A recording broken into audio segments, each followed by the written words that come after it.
Good morning, everybody. From this first session of the morning from Paris, we speak in French. Je continue en français et je renouvelle tous mes remerciements, spécialement à Nicolas et à Vincent et à leurs équipes pour leur formidable travail. La session d'hier a été un grand succès, je crois. On en a beaucoup de bons échos. Je veux remercier aussi les équipes du centre qui nous ont apporté leur appui, le centre de professions financières, Catherine Chevassu, Astrid et Mélissa. Et puis, déjà, ces panélistes qui nous rejoignent ce matin. Nicolas donnait les grandes lignes, comment dirais-je, des deux tables rondes. Le sujet, c'est effectivement comment les caisses de retraite doivent faire face à la crise née de la pandémie du Covid-19. Vous avez tous, je pense, vu les documents sortis par l'OCDE la semaine dernière, qui sont une analyse assez remarquable du sujet, qui montre quand même que selon les pays, selon les systèmes, il y a des impacts assez violents, parfois avec des incidences assez différentes. Juste avant de commencer, de rappeler effectivement que dans ce contexte-là, hélas, un certain nombre de personnes quittent le monde du travail, soit en prenant leur retraite plus tôt, soit un peu par découragement, donc sortent parfois un peu des chiffres officiels. Il n'en demeure pas moins que dans les systèmes de retraite, on va voir en France où la répartition est le socle important du système, tant pour le régime de base que pour ce qu'on appelle encore le pilier 2, qui a, et ça sera l'objet de la première table ronde, une certaine force, mais l'État a aidé un certain nombre d'entreprises.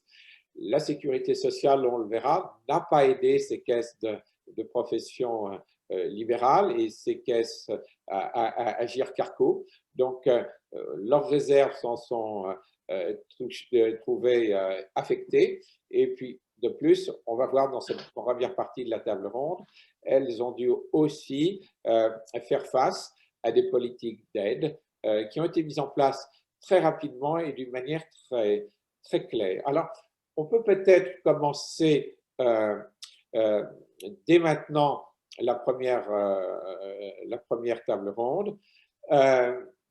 François-Xavier est avec nous. Je ne le vois pas à l'écran. Non, François-Xavier, un léger problème de connexion. On essaye de régler ça dans quelques instants. On essaie de régler ça tout de suite. Il devrait nous rejoindre d'ici peu. Alors, on fait cette réunion. Nous avions choisi le Centre des professions financières le 15 décembre d'assez longue date. Parce qu'en fait, c'est le 5e anniversaire de la COP 21, de grandes décisions prises à Paris, et c'est le lancement, comment dirais-je, d'une prise de conscience beaucoup plus large, tant par les sociétés qui publient leurs comptes, qui est une activité sociale, ESG, il n'y a pas que le climat. Le climat, le carbone sur lequel on a beaucoup centré nos réflexions à partir de ce moment-là, à encourager à regarder d'une manière aussi beaucoup plus large. Ça, on le verra dans la réunion là, tout à l'heure. Je voulais aussi noter que le 15 décembre était intéressant pour de nos amis proches de l'autre côté de l'Atlantique, avec lesquels on a des liens très forts historiquement. Le 15 décembre 1964, le Canada a choisi la feuille d'érable pour son drapeau. Et est-ce que c'était déjà un premier symbole d'un contact de la force, de la richesse de la nature nourricière et que l'on devait préserver? Je pense que oui. C'était un un premier ministre qui avait décidé ça un 15 décembre. Et pour aller un peu plus loin, en attendant que François-Xavier Selleret nous rejoigne, pour faire un peu d'histoire, le 15 décembre 533, l'empereur Justinien a publié un code de loi pour reprendre tout ce qu'on avait des lois de tout l'Empire romain. C'était un fatras illisible, une pile de choses qui s'annonçaient. Ça fait peut-être penser à certains aspects de la situation où nous sommes aujourd'hui. Donc, l'ensemble des textes mis en cohérence par Justinien a été une œuvre de fondation importante. Alors, on va souhaiter aux législateurs et aux autres groupes qui se forment pour éventuellement préparer des lois le même goût de travail en profondeur et le même esprit de synthèse. François-Xavier, êtes-vous avec nous? Je pense qu'il est en train d'essayer de se connecter en mode audio uniquement. Olivier, alors, Nicolas, nous ne t'entendons plus, mais… Un instant. Alors, je vais faire un peu, puisqu'on a l'avantage du direct, un petit point. Nous avions fait en juillet dernier, et nous avions encore un appui sympathique de nos amis de World Pension, et un séminaire sur les retraites. On l'avait déjà fait en visioconférence, on était plus d'une centaine de personnes. Et Pierre Mayer nous avait fait un point de l'historique récent du système de retraite français. J'en dis un mot puisqu'on a eu le privilège de le publier dans les cahiers du centre, in extenso, comme on pourra publier les différentes publications qui sont issues des travaux d'aujourd'hui. Je voulais préciser, à la suite de ce que nous indiquait Nicolas, les textes ne sont pas forcément remis en audio ou en vidéo en intégralité. Ces services travailleront là aussi pour établir des synthèses et nous proposerons aux intervenants les textes et les supports. Nous proposerons alors approbation avant de les mettre en ligne par tous les moyens que ces jeunes de World Pension savent tout à fait utiliser. Je vois l'heure qui tourne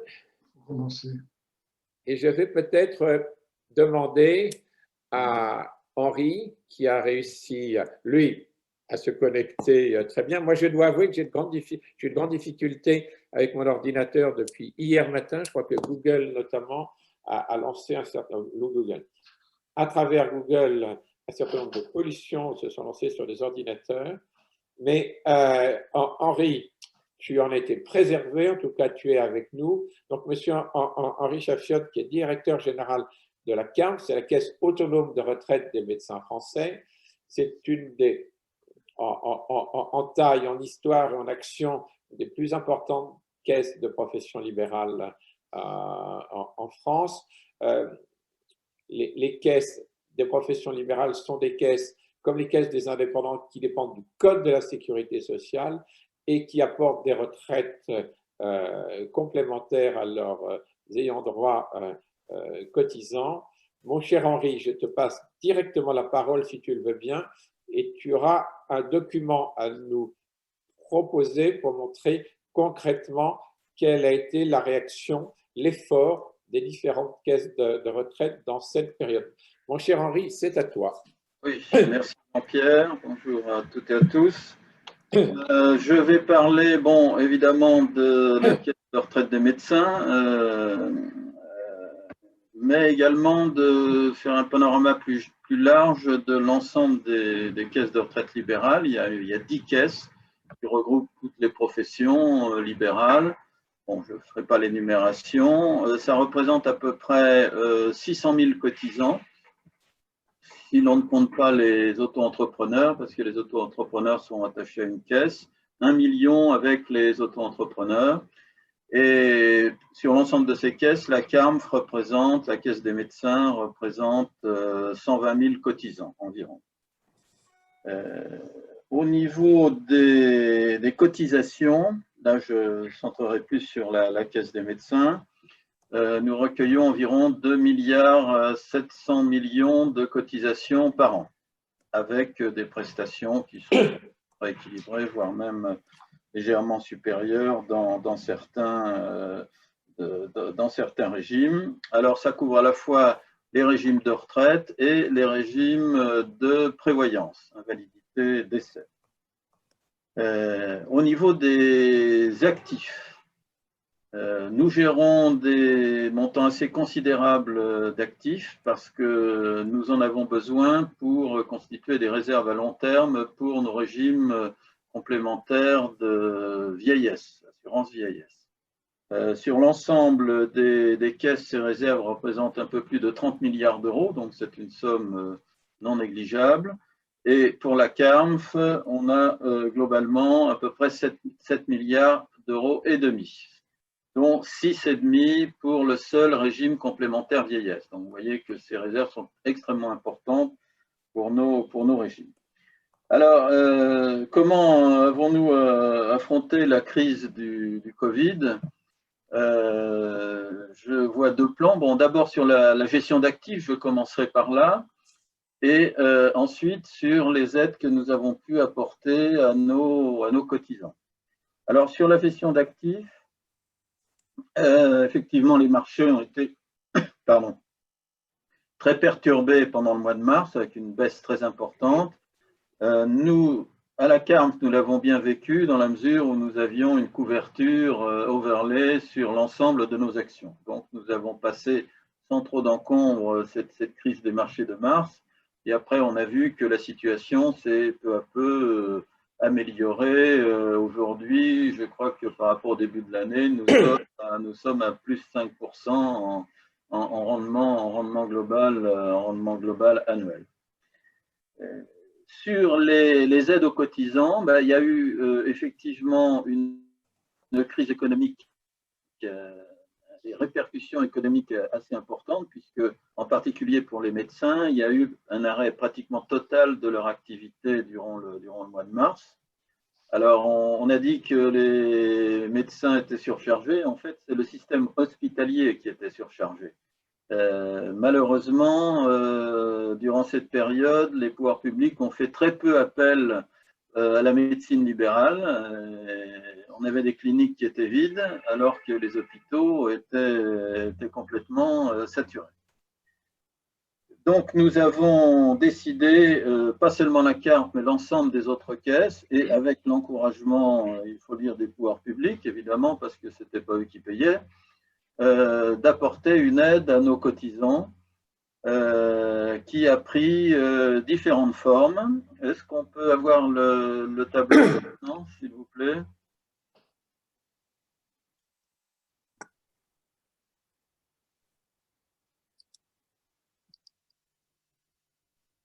Ah, je crois que ça vient. Voilà, oui. Très bien. Donc, deux types d'aides. D'abord, une aide en trésorerie, puisque la plupart des caisses libérales, dont vous avez la liste sur ce tableau, ont fait des reports de cotisation d'environ 3 mois. Reports qui, évidemment, vont se reporter, comme leur nom l'indique, sur l'année 2021. Alors, certaines ont fait plus, les caisses des chirurgiens dentistes et des sages-femmes ont fait 6 mois. Alors, comment ça s'est traduit? En fait, la plupart de nos adhérents sont en prélèvement mensuel, et donc on a suspendu les prélèvements mensuels durant les mois d'avril, mai et juin, sachant que ceux qui souhaitaient quand même payer avaient la possibilité de solder, ont toujours la possibilité de solder leurs cotisations d'ici la fin de l'année, sinon il y aura un report de ces échéances sur l'année 2021 et pour étaler le dispositif sur 2022 ou 2023. Alors, ces reports, même si c'est que de la trésorerie, ça représente quand même 1,9 milliard d'euros. Donc, 3 mois pour un total de cotisation d'environ 7,6 milliards d'euros. Alors, les deuxièmes types d'aides, ce sont des aides directes aux cotisants. Alors, soit sous forme de versement, comme la première caisse, la caisse des chirurgiens dentistes, a décidé pour les chirurgiens dentistes le versement d'une aide de 4 000 €, par exemple. Pour la CARMF, cette aide a été attribuée sous forme d'une prise en charge de cotisation, sans perte de droit, évidemment, dans les régimes de retraite. Donc, pour la CARMF, ça représente à peu près 2 000 € par adhérent. En plus, nous avons décidé d'une aide exceptionnelle pour les médecins atteints par le Covid. Cette fois-ci, c'est traduite par le versement d'indemnités journalières. Il faut dire que pour les soignants, les caisses maladie ont accordé des indemnités journalières aux soignants malades. Donc, la CNAM a fait son travail, mais uniquement pour les personnels soignants. Donc, pour les médecins, nous avons complété cette aide à hauteur des indemnités que nous attribuons habituellement dans notre régime invalidité décès. Mais dans notre régime invalidité décès, nous avons une franchise de 3 mois pour les prestations, et donc là, nous avons supprimé cette franchise et nous avons accordé l'indemnisation dès le premier jour d'arrêt. Alors, donc, si vous regardez ce chiffre, pour l'ensemble des caisses, ça représente à peu près 760 millions d'euros. Pour la CARMF, nous avons 224 millions d'euros pour la baisse de cotisation et 13 millions d'euros pour les indemnités journalières pour les malades. Donc, au total, environ 240 millions. Alors, globalement, que ce soit pour la CARMF ou l'ensemble des caisses libérales, les aides représentent à peu près 10% de la masse des cotisations annuelles. Un trimestre représente 1900 millions, donc cotisations annuelles 7 600 millions d'euros et les aides ont représenté 760 millions d'euros. Donc c'est cohérent avec disons la perte d'activité, puisque pour les médecins en tout cas, il y a eu un arrêt sur un mois, un peu plus d'un mois et demi peut-être, mais après il y a eu une reprise et il y a eu ce qu'on appelle un rattrapage dans la deuxième partie de l'année. Alors comment financer ces aides? C'est la question, sans mettre en péril nos différents régimes. Nous avons utilisé les réserves des régimes qui ne posaient pas de problème, soit qu'elles étaient suffisantes, soit qu'elles avaient été accumulées depuis plusieurs années. Principalement, deux régimes ont été mis à contribution. Le régime invalidité décès qui avait des réserves représentant presque 9 ans de prestations, donc ce qui est très important pour un régime de prévoyance, a financé pour la CARMF à hauteur de 140 millions à peu près. Et pour les régimes de retraite, nous avions la chance d'avoir un fonds d'action sociale très important dans un de nos régimes, qui est le régime des prestations complémentaires de vieillesse, financé en partie par l'assurance maladie. Et ces réserves du fonds d'action sociale représentaient environ 100 millions d'euros. Donc, nous avons pu financer ces aides par prélèvement sur ces différentes réserves. Alors, bien évidemment, aide en trésorerie, nous avions un fonds de roulement de 3 mois de trésorerie qui a été absorbé par le report des prélèvements, enfin la suspension des prélèvements pour 3 mois. Donc, il nous a fallu donc reconstituer cette trésorerie à hauteur de 500-600 millions pour la CARMF et financer même un peu plus que 600 millions, ça, si on prend l'ensemble des financements, et financer également donc les aides directes à hauteur de 240 millions. Alors, comment avons-nous procédé? Alors, comme les aides… Cher Henri, pardon, il nous reste 3 minutes. Alors, c'est pratiquement terminé. Hein, oui, alors l'illustration est parfaitement claire, mais j'ai une ou deux questions, parce que le thème, c'est exactement ça, mais préserver les équilibres. Tu nous diras un petit mot aussi de la configuration que vous avez gardée dans les portefeuilles et pourquoi. Mais pardon pour t'avoir interrompu. Oui, donc je reviens au financement. Donc nous avons été quand même obligés de vendre certains actifs à la fois pour reconstituer la trésorerie et pour accorder les aides directes. Donc nous avons fait une vente, disons, très diversifiée sur l'ensemble de nos actifs. Chaque catégorie d'actifs participant, notre allocation est d'à peu près 45% d'actions, 35% de produits de taux et 20% d'immobilier. Donc nous avons mis à contribution de façon répartie l'ensemble de ces classes d'actifs. Nous avons par exemple vendu un immeuble, enfin nous sommes en train de vendre un immeuble, et nous avons vendu à la fois des actions et des produits de taux.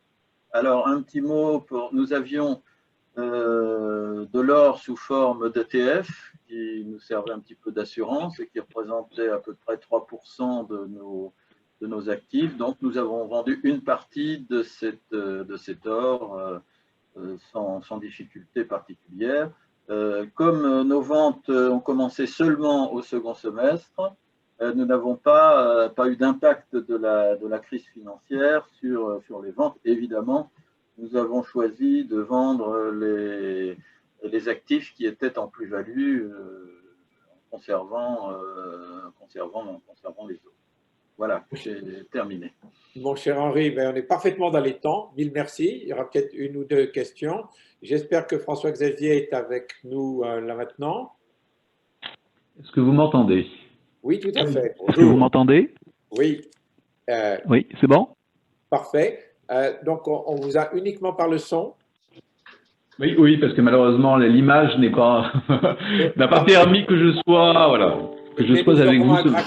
Nous aurons un graphique, un document à présenter quand vous le souhaitez. Donc, Monsieur François-Xavier Selleret est directeur général de l'Agirc Arrco.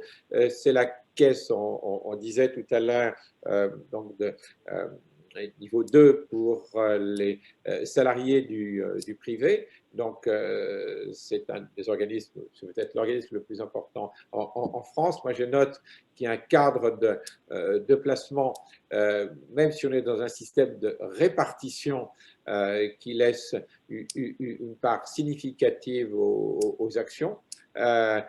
Monsieur Selleret va nous dire effectivement comment, face à la crise, les mesures qui ont été prises par son institution, les difficultés auxquelles il a faire face.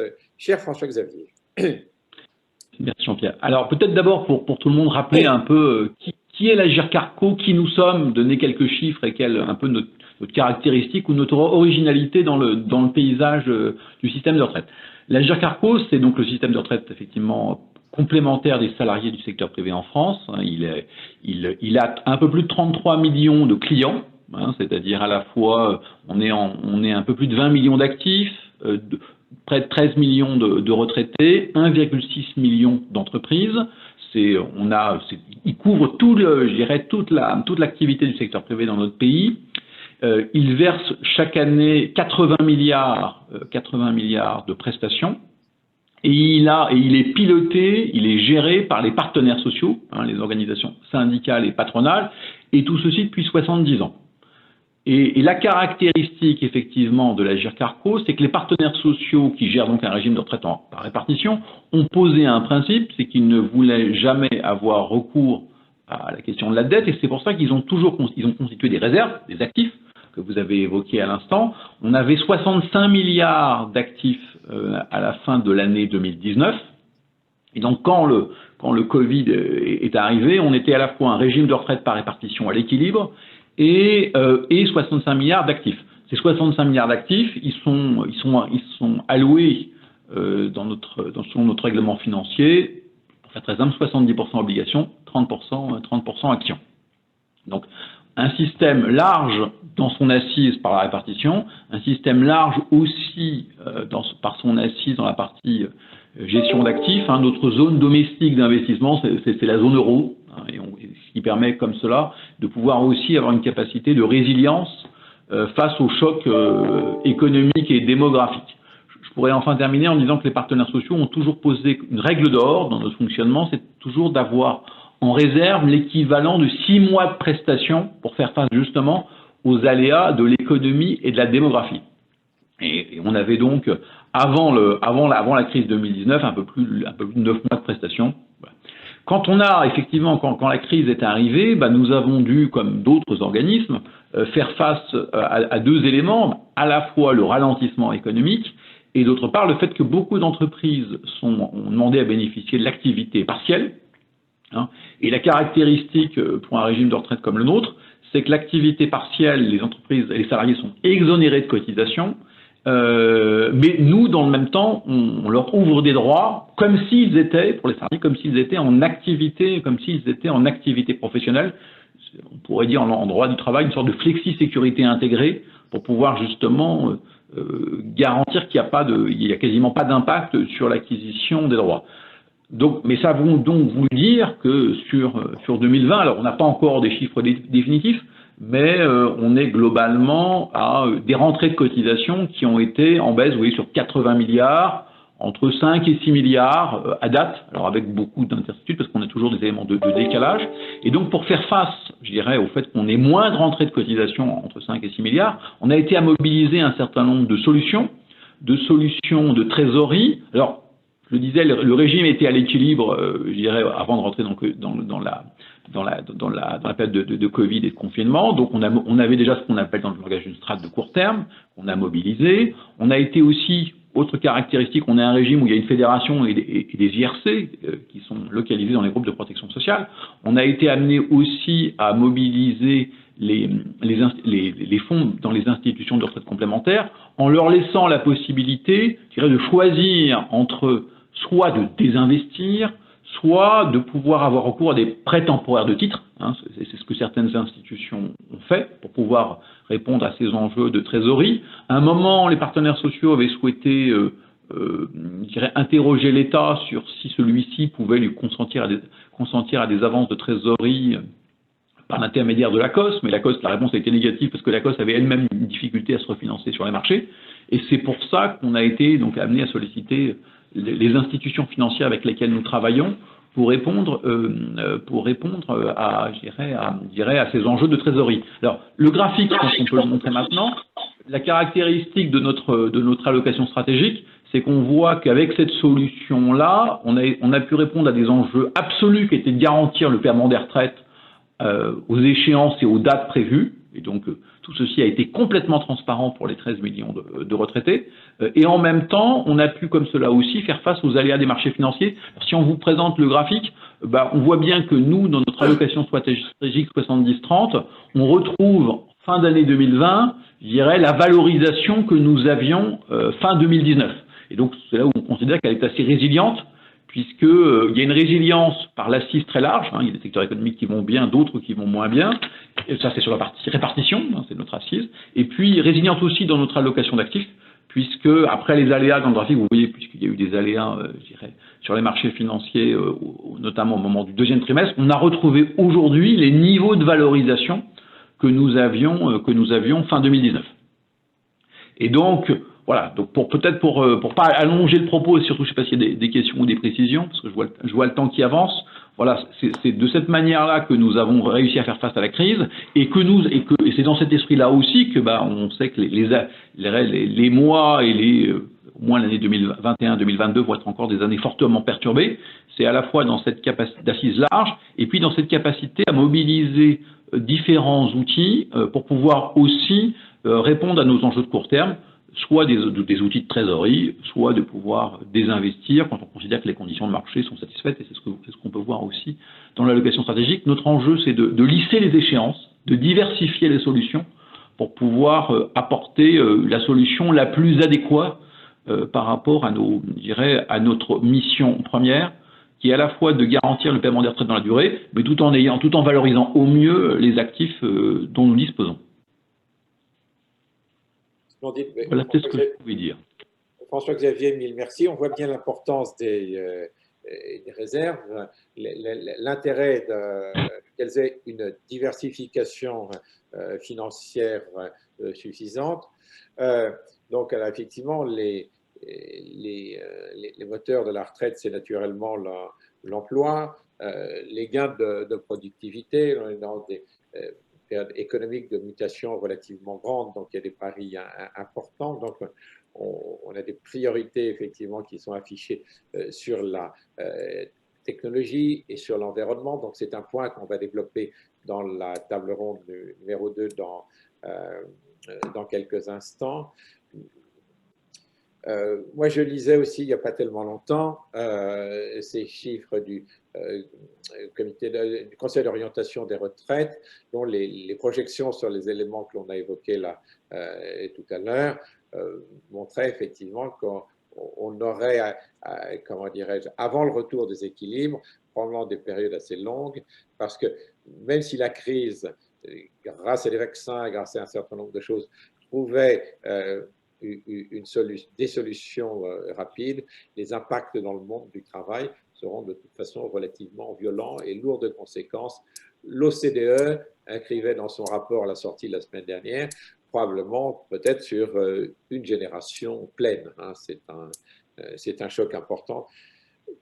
Henri, François-Xavier, voulez-vous rajouter un ou deux points? Ernest, as-tu une ou deux questions? On a 4 minutes. Monsieur Berthet, directeur général honoraire du Sénat, grand spécialiste de retraite, président d'un de nos groupes du club des investisseurs de long terme. Mon cher Ernest. Juste un mot, je te rejoins là parce qu'on a annoncé beaucoup de plans de restructuration qui vont toucher essentiellement Agirc Arrco. Donc, quelles sont les mesures que prévoit l'Agirc Arrco pour faire face? Je suppose que cela va arriver au printemps à des masses de population qui vont se retrouver au chômage. Autre point, le gouvernement, pour l'instant, maintient son idée de maintenir au moins, sur certains aspects, une réforme des retraites. Est-ce que vous avez des informations là-dessus? Moi, je n'avais pas abordé la réforme des retraites, parce que j'avais noté qu'un temps, elle était mise entre parenthèses. Je note qu'il y a quand même de fait une réforme des retraites. Tout gérant d'actifs vous dira que s'il ne réinvestit pas dans une valeur, c'est qu'il compte la sous-pondérer, voire la faire disparaître. Je notais ce que disait M. Selleret tout à l'heure, je ne veux pas en faire une interprétation trop personnelle, mais si les pouvoirs publics n'ont pas pu apporter une aide à l'équilibre des régimes de retraite, ça a été en soi une première réponse d'une voie choisie. C'est une interprétation personnelle, mais il existe. François-Xavier va nous donner une réponse plus sérieuse. Je ne sais pas si elle est plus sérieuse. Il y a peut-être plusieurs éléments. Donc, je crois que la réponse sur la réponse, peut-être que nous on l'a compris de la réponse négative de l'ACOS, c'est que l'ACOS qui se refinance à très court terme, même si la faculté juridique avait été créée par une ordonnance, on voyait bien là que le fait qu'on a eu un ralentissement de la profondeur et de la liquidité des marchés financiers sur les marchés de court terme en avril-mai. Et donc, c'est la raison pour laquelle, là, c'était un choix vraiment très pragmatique des partenaires sociaux, c'est de se dire, si l'ACOS peut nous faire des conditions, j'allais dire, meilleures que celles qu'on pouvait avoir par ailleurs, on aurait eu tort de s'en priver. La réponse ayant été négative, on a trouvé d'autres solutions, et aujourd'hui, les conditions que nous avons sont tout à fait comparables à celles qu'on aurait pu obtenir de la part de l'ACOS. Ça, c'est le premier point. Deuxième point, effectivement, alors nous, je le disais, dans la situation qu'on a cette année, on enregistre déjà un effet massif de l'activité partielle. Et donc, d'une certaine manière, ce n'est pas encore un effet chômage, au sens puisque puisque au contraire, mais je crois que tout le monde a pu voir les statistiques sur le ralentissement du nombre de défaillances d'entreprises. Et donc, mais on voit bien que nous, on en enregistre déjà un effet dans nos résultats, c'est-à-dire qu'on n'a pas eu d'entrée de cotisation. La caractéristique de l'impact du chômage sur les comptes de l'Agirc Arrco, c'est qu'une partie des cotisations des demandeurs d'emploi indemnisés nous sont compensées par l'UNEDIC. Nous sont compensées par l'UNEDIC. Globalement, on est autour de 55% des droits alloués aux chômeurs indemnisés, aux demandeurs d'emploi indemnisés, nous sont compensés par l'UNEDIC. Là encore, c'est une caractéristique aussi de l'Agirc Arrco, c'est que quand vous êtes au chômage indemnisé, de la même manière que quand vous êtes en activité partielle, ça n'a quasiment pas d'impact sur votre acquisition de droits. Là encore, il y a une forme de, j'osais dire, une police d'assurance accident de la vie, et donc avec simplement le fait que l'UNEDIC nous compense une partie du financement de ces droits. Et donc, c'est pour ça que quand j'évoquais le fait que, on sait que les années 2021-2022 vont être au minimum, vont être encore des années fortement perturbées, enfin les travaux du corps le prouvent. Nous-mêmes, dans nos travaux, et à la demande des partenaires sociaux, ils nous ont demandé effectivement de prévoir aussi comment on pouvait mobiliser dans les prochaines années une strate de court terme, comme ça qu'on l'appelle dans notre langage, pour répondre à ces enjeux de garantie absolue de paiement des retraites. Après, sur les sujets de réforme des retraites, je crois que chacun d'entre nous peut lire la presse et je n'ai pas plus d'informations à ajouter. Henri, tu veux rajouter un mot? Les caisses de retraite de profession libérale, alors si on regarde les indépendants et d'autres caisses de profession libérale, effectivement, il y a des populations qui ont été assez durement touchées et qui n'auront pas forcément des aides d'une manière comparable, pour faire très court. Sur les professions libérales, je pense quand même que la plupart des caisses ont aidé leurs cotisants. Bon, même si ce n'est pas des montants énormes.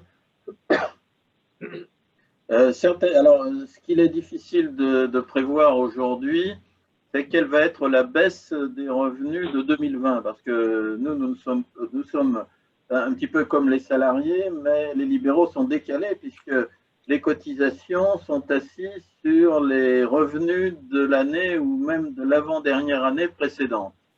C'est-à-dire que nous, sur le niveau de nos cotisations, la crise aura un effet certain en 2021 pour le régime de base et en 2022 pour les régimes complémentaires. Donc, de toute façon, nous, notre période un petit peu délicate, elle va porter au moins sur 3 ans. Donc 2020, on a bien passé.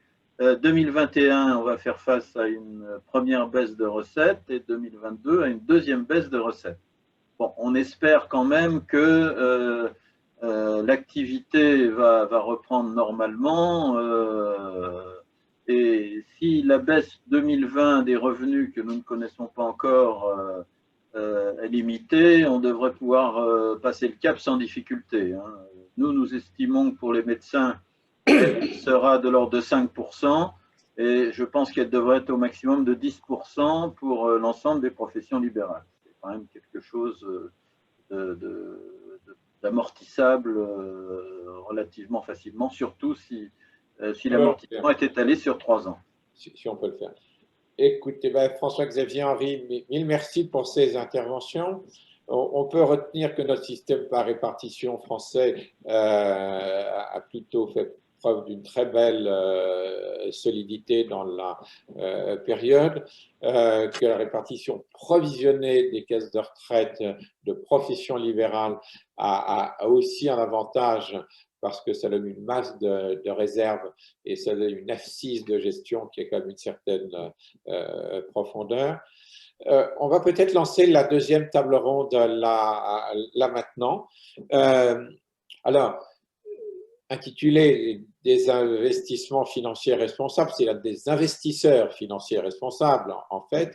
Donc, alors vous avez tous noté que le 15 décembre était le lendemain du 14, donc cette date n'était vraiment pas entièrement choisie au hasard. Il y avait hier les 10e états généraux de l'autorité des normes comptables.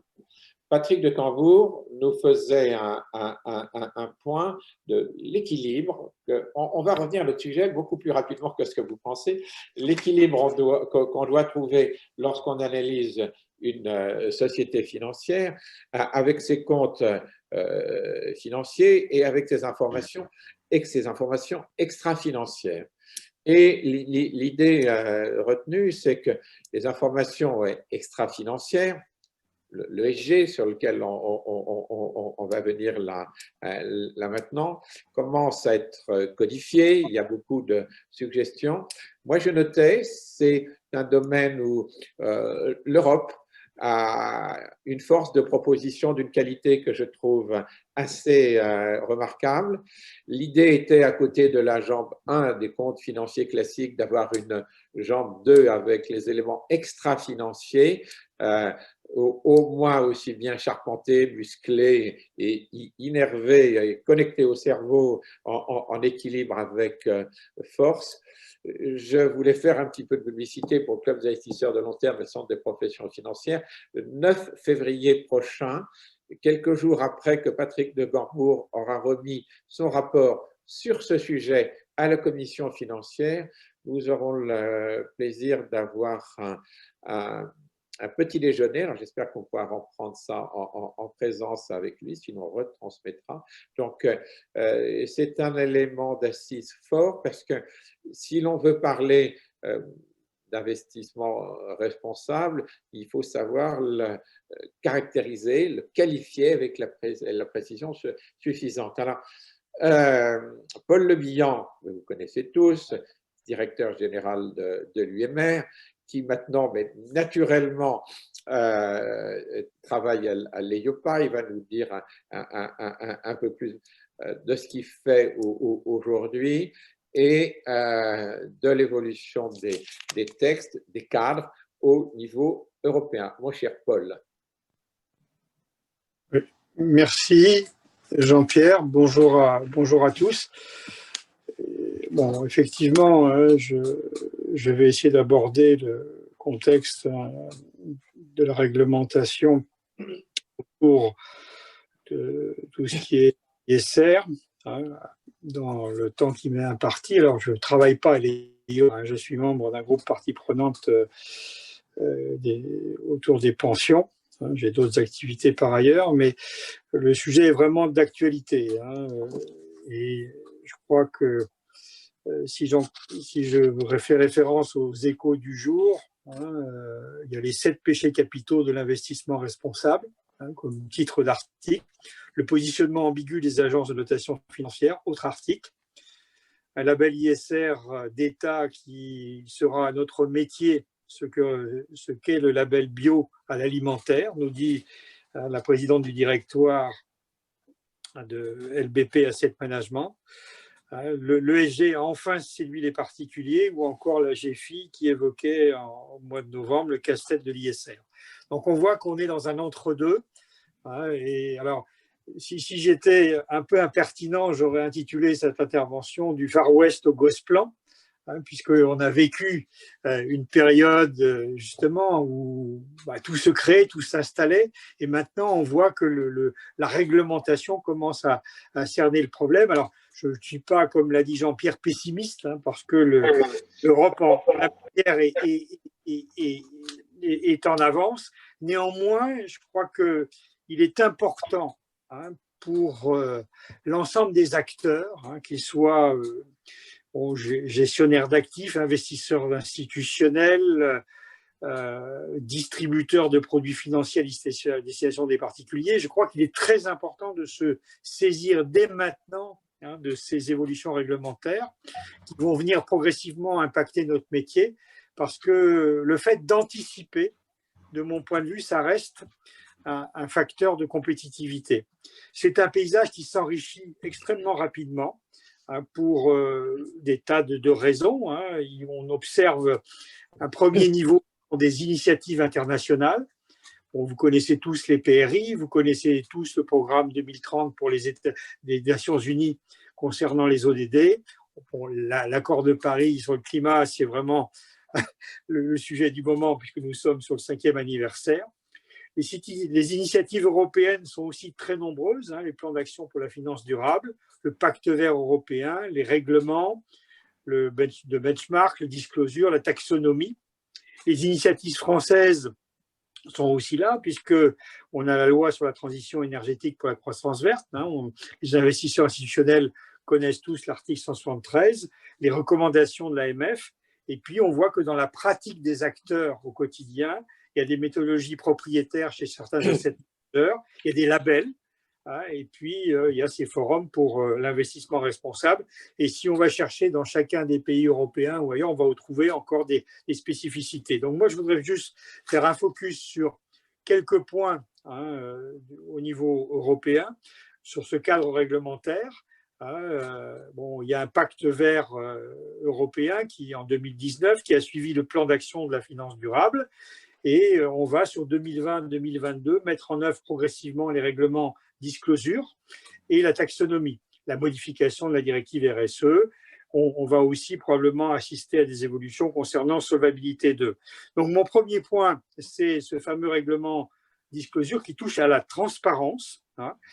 Et là, la définition, un investissement durable est un investissement dans une activité économique qui contribue à un objectif environnemental ou un investissement dans une activité économique qui contribue à un objectif social, pour autant que ces investissements ne causent pas de préjudice important à aucun de ces objectifs et que les sociétés dans lesquelles les investissements sont réalisés appliquent des pratiques de bonne gouvernance. Donc on voit bien que là, on devra assez vite justifier que nos investissements ne causent pas de préjudice important. La transparence, on va devoir communiquer des informations sur l'intégration des risques en matière de durabilité et la prise en compte des décidences négatives en matière de durabilité à 3 niveaux. Les politiques à publier sur les sites Internet, les informations précontractuelles renforcées et le reporting périodique. Le principe directeur, c'est bien celui-là, pardon de me répéter, c'est consistant à ne pas causer de préjudice important. Nous avons déjà vu au sein de notre groupe de parties prenantes et IOPA sur les fonds de pension, mais ça a été aussi proposé au groupe parties prenantes assurance. Nous avons déjà vu des prototypes, et là je parle de la communication grand public, de documents d'informations précontractuelles qui comportent un volet, justement, développement durable. Et c'est vrai aussi pour les documents d'information régulière à destination des clients. Et là, à titre d'illustration, sur le document d'information précontractuelle, moi j'ai noté que c'est un document qui probablement devra faire grosso modo 4-5 pages, et devra répondre à des questions telles que quelles sont les caractéristiques environnementales et sociales mises en avant par ce produit, quelle stratégie d'investissement est appliquée par ces produits, quels sont les éléments engageants de la sélection d'investissement qui sont appliqués, comment le respect de ces engagements sont vérifiés dans le temps, y a-t-il une fraction d'investissement potentiel exclue de cette sélection. Je pourrais encore continuer par 4 ou 5 illustrations du contenu de ces documents d'information précontractuelle. Vous voyez là que d'ici à 2022, on va avoir un travail important à réaliser pour fournir cette information à nos clients potentiels. Voilà pour ce premier sujet de renforcement de la transparence.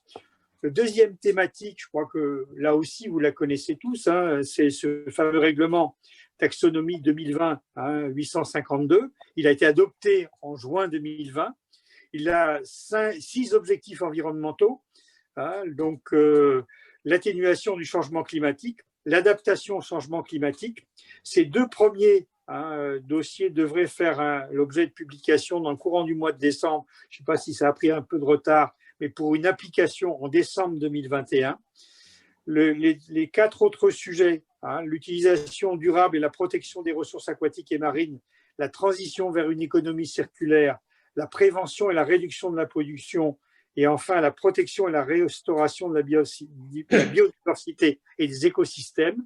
Là, on attend des publications pour décembre 2021 et une application en décembre 2022. Donc, on voit que ce sujet-là va être aussi très impactant pour l'ensemble des entreprises, qu'elles soient d'ailleurs dans le secteur financier ou tout simplement dans toute l'économie européenne.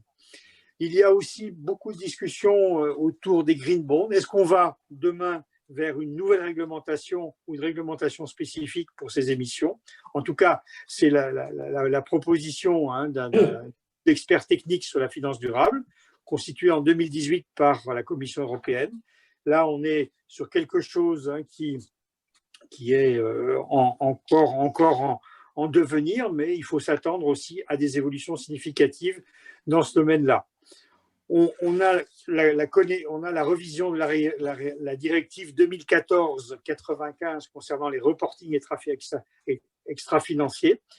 Donc, ce reporting a imposé aux entreprises cotées ou non cotées qui possèdent certains seuils, dont celui d'avoir 500 salariés, d'insérer dans leur rapport de gestion une déclaration de performance extra-financière. Et ces textes-là devraient connaître une revision dans le courant de l'année 2021.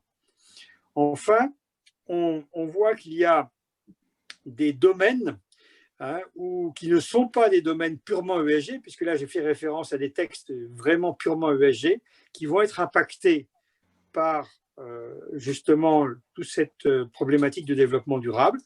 Le règlement benchmark 2019-2089, ce règlement a été modifié pour fixer des exigences minimales aux administrateurs d'indices qui souhaitent mettre en place des indices objectifs de performance environnementale, l'indice transition climatique par exemple, la directive du droit des actionnaires qui sera impactée également par ces évolutions environnementales. Et enfin, je crois que c'est un sujet qui préoccupe toute la profession, c'est-à-dire les assureurs, et je pense qu'il pourrait y avoir aussi un impact sur les fonds de pension, c'est la revision de la directive solvabilité 2. On attend une publication de l'IOPA qui devait intervenir en décembre cette année. Elle n'est pas encore parue, mais qui devrait nous donner un peu les grands thèmes de la modification solvabilité 2. Donc manifestement, on aura un sous-module de risque sous-module catastrophe naturelle dans la formule standard qui va nous arriver. Et puis a été publié le 10 décembre dernier une consultation qui concerne la prise en compte des risques climatiques dans la souscription de l'assurance non-vie. Donc on voit qu'on a un foisonnement de sujets. Pour conclure, je pense que j'ai un peu déjà dépassé les délais, donc juste ma conclusion sur cette anticipation. La recommandation qui serait la mienne sur le sujet, pour les investisseurs institutionnels, pour les distributeurs, pour les gestionnaires d'actifs, c'est justement commencer à réfléchir à l'alignement de la gamme ISR avec les objectifs de la taxonomie. Deuxièmement, créer ou adapter votre méthodologie de notation conformément à la taxonomie, parce qu'aujourd'hui, on a des choses qui sont très, très différentes sur le sujet. Mettre à jour vos processus afin de vous conformer aux obligations accrues en termes de transparence. Elles sont là à nos portes. Quatrièmement, garantir la prise en compte des risques de durabilité dans le cadre du dispositif de gestion des risques. 5, s'assurer de l'application du principe consistant à ne pas causer de préjudice. Et enfin, pour ceux d'entre nous qui sont concernés, se préparer justement à l'adaptation de solvabilité 2 et probablement à des transpositions qui pourraient être un peu similaires dans un autre registre, mais qui va toucher le développement durable pour les fonds de pension. Voilà, merci de votre attention. Mon cher Paul, grand merci. C'est un tour d'horizon important. Les matières sont nombreuses, riches. Donc, les ambitions doivent être fortes. Le travail est important et je pense que ça risque d'amener des choses foisonnantes.